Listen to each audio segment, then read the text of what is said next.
여러분, 역사라는 게 참 재밌는 게요.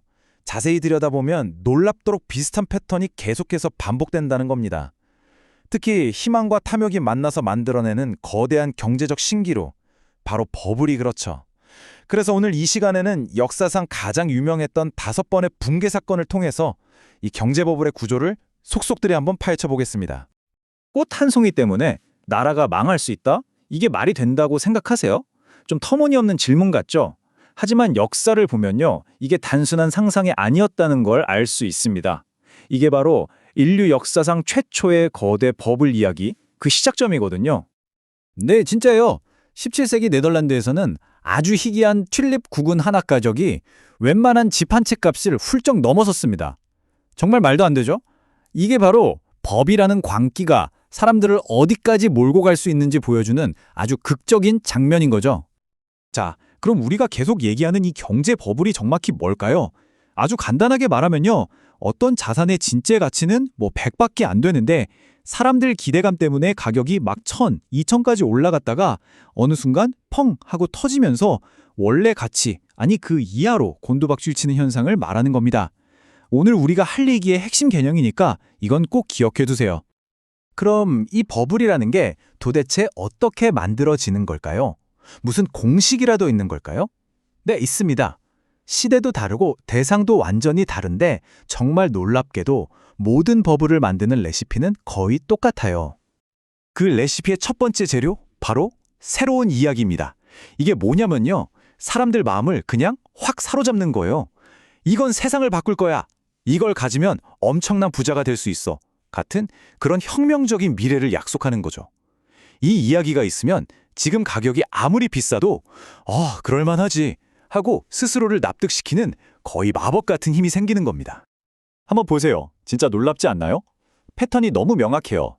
17세기에는 이국적인 튤립이 그 이야기였고 18세기에는 저게 신대륙에 가면 황금이 널려있다는 신화가, 그리고 우리에게 좀 더 익숙한 20세기에는 인터넷이 모든 걸 바꿀 것이다, 부동산은 절대 망하지 않는다는 믿음이 바로 그 새로운 이야기였던 거죠.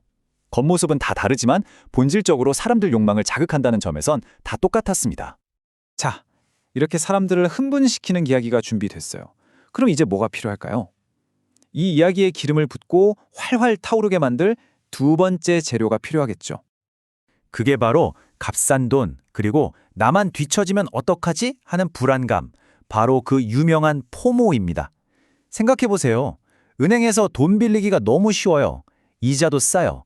그런데 주변 사람들이 전부 이걸로 돈을 벌었다는 소문이 들려요. 그러면 나만 바보 되는 거 아니야? 하는 조바심이 생기면서 이성적인 생각은 저 멀리 날아가 버리는 거죠. 일단 올라타고 보는 겁니다. 이것도 역사 속 사례를 보면 공식처럼 딱딱 맞아 떨어집니다. 튤립 버블 땐 낮은 이자율이랑 선물 계약이라는 게 불쏘시개 역할을 했고요. 미시시피 버블 땐 정부가 찍어낸 종이화폐가 그야말로 시장에 돈을 퍼부었죠. 닷컴 버블이나 주택 버블은 말할 것도 없고요. 저금리, 그리고 일반인들은 잘 알지도 못하는 복잡한 금융상품들이 바로 그 연료였던 겁니다. 이 광기가 어느 정도였는지 닷컴 버블 때 나스닥 지수를 보면 그냥 바로 이해가 돼요. 1995년에 1000포인트였던 게 2000년에 5000을 넘어버립니다. 5년 만에 5배요. 이때는 다들 그랬어요. 지금 당장 돈 버는 게 뭐가 중요해? 미래 가치가 중요하지. 이 이야기 하나가 모든 걸 덮어버린 거죠. 하지만 여러분도 아시다시피 영원한 파티는 없죠. 하늘 높이 올라가면 올라갈수록 떨어질 때 더 아픈 법입니다. 자, 이제 이 이야기의 클라이맥스입니다. 버블이 펑 하고 터지는 순간이죠. 2000년 3월 나스닥 지수가 5048포인트를 찍습니다. 정말 아찔한 숫자죠. 모두가 이제 정말 새로운 세상이 왔다고, 영원히 오를 거라고 믿었던 바로 그 정점의 순간이었습니다. 그런데 그 환희는 길지 않았습니다. 불과 2년 만에 지수가 마이너스 78% 폭락합니다. 78%요. 상상이 가시나요? 수많은 닷컴 기업들이 그냥 공중분해됐고 수많은 사람들의 꿈이 말 그대로 산산조각이 나버렸죠. 그리고 이건 그냥 닷컴 버블만의 비극이 아니에요. 모든 버블의 끝은 똑같습니다. 정해진 결말 같은 거죠. 보세요. 영국 남해 버블은 90% 이상이 날아갔고 프랑스 미시시피 버블은 거의 99%가 사라졌습니다. 그냥 휴지 조각이 된 거예요. 정말 올라간 게 가파르면 가파를수록 추락은 더 끔찍할 뿐입니다. 자, 이렇게 버블이 터지고 모든 게 잿더미로 변하고 나면 우리에게 남는 건 뭘까요? 그리고 더 중요한 건 우리는 이런 끔찍한 경험을 통해서 뭔가를 배우기는 하는 걸까요? 근데 여기서 좀 흥미로운 지점이 있어요. 버블이 터졌을 때 그 충격파가 다 똑같지는 않다는 거예요. 예를 들어 튤립 파동은 그냥 투기에 참여했던 사람들 몇몇이 망하는 걸로 거의 끝났어요. 네덜란드 경제 전체가 흔들리진 않았죠. 하지만 2008년 주택 버블은 어땠나요? 그건 전 세계 금융 시스템 자체를 마비시켜버렸잖아요. 대침체라는 엄청난 후폭풍을 몰고 왔고요. 그러니까 버블이 우리 경제 시스템 깊숙한 곳까지 얼마나 뿌리 내렸느냐에 따라서 그 피해 규모가 정말 하늘과 땅 차이가 되는 겁니다.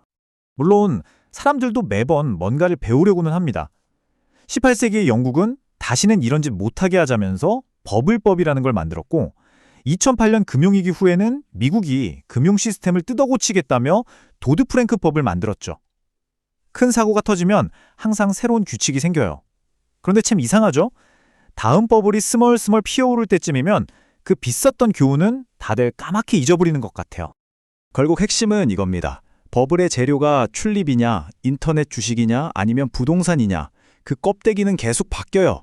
하지만 그 속을 들여다보면 있는 건 똑같습니다. 인간의 탐욕, 그리고 나만 뒤처질지 모른다는 공포, 그리고 가장 무서운 믿음. 이번에는 달라. 이 패턴만큼은 수백 년이 지나도 정말 조금도 변하지 않았다는 거죠.